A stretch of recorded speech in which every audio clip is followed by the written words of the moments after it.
Some days demand our full power, a focused energy to push forward through the noise. But other days, the most profound thing we can do is simply be present, finding stillness in the quiet moments.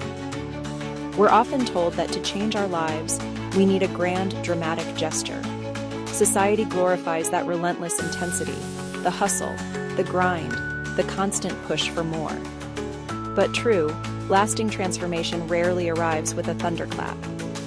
It unfolds in the quiet moments, happening so softly you might almost miss it. It begins with a single, small step, a quiet decision to choose rest over noise, a tiny act of faith in yourself.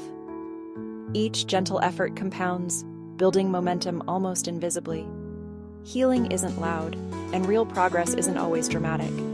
It's the steady rhythm of showing up. You don't need to push with all your might every single day.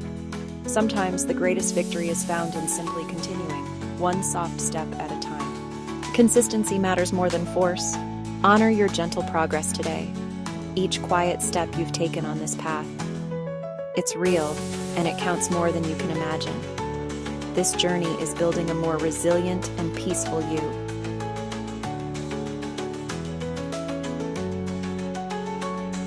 Inspire yourself. Follow for daily motivation.